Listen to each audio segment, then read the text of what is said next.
Hello everyone, I hope you guys are doing well. അപ്പോൾ ഇന്നത്തെ shorts is all about ഒരു comment വന്നിട്ടുണ്ടായിരുന്നു. അപ്പോൾ ആ കൊച്ചു ചോദിച്ചിട്ടുണ്ടായിരുന്നത് regarding cabin crew life, hygiene and periods pain.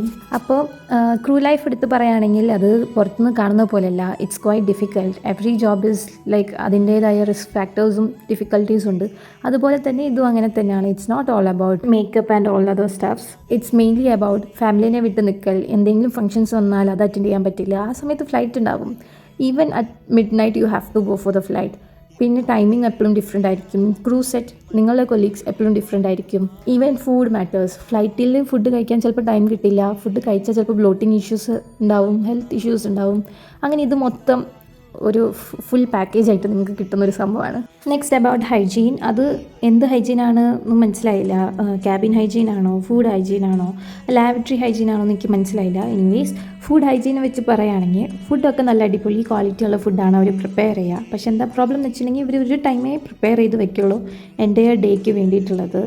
അപ്പോൾ എന്ന് പറഞ്ഞിട്ടുണ്ടെങ്കിൽ ഒരു മോർണിംഗ് പ്രിപ്പയർ ചെയ്യുകയാണെങ്കിൽ ലഞ്ച്, ഡിന്നർ, ബ്രേക്ക്ഫാസ്റ്റ്, സ്നാക്സ് ഇവരെല്ലാ സംഭവങ്ങളും ആ ടൈമിൽ തന്നെ പ്രിപ്പയർ ചെയ്തിട്ട് ആ നല്ല ഹിറ്റായിട്ടുള്ള സംഭവം നേരെ ഫ്രീസറിൽ കയറ്റിയിട്ടാണ് ഞങ്ങൾക്ക് തരുന്നത്. അത് ഞങ്ങൾ നേരെ എടുത്ത് ആ ഫ്രീസ്ഡായ കുക്ക്ഡ് സെമി കുക്കായിരിക്കെ അതെടുത്ത് നേരെ അവനിൽ കയറ്റി നല്ല ചൂടാക്കിയിട്ടാണ് ഞങ്ങൾ മീൽസ് സെർവ് ചെയ്യുക. ഈ സെയിം ഫുഡ് തന്നെയാണ് ഞങ്ങൾ കഴിക്കുന്നത്, കോക്പിറ്റിലത്തെ ക്രൂ കഴിക്കുന്നത്. No difference. ലാബറട്ടറി ക്യാബിൻ ഇതിനെക്കുറിച്ചൊക്കെ ആണെങ്കിൽ ഇതെല്ലാം ഓൾറെഡി ക്ലീനേഴ്സ് വന്ന് ക്ലീൻ ചെയ്ത് ഇടുന്നതാണ്. എല്ലാ ഫ്ലൈറ്റിലും ചെയ്യുന്നതാണ്. ലോങ് ഫ്ലൈറ്റ് ആണെങ്കിൽ അത് ഞങ്ങളും ചെയ്യും എവറി 15 minutes അങ്ങനെ. Next is about periods pain. For me periods ആയിട്ടുണ്ടെങ്കിൽ തന്നെ ഇൻ ഫ്ലൈറ്റ് എനിക്കൊരു ഇഷ്യൂ അല്ല. കാരണം ഞാൻ ഓൾറെഡി സ്ട്രെസ്ഡ് ആയിരിക്കും.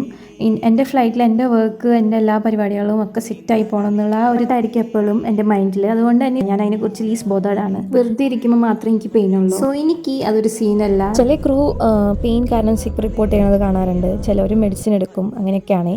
അപ്പോൾ ഇത്രയുള്ളൂ. Thanks for watching.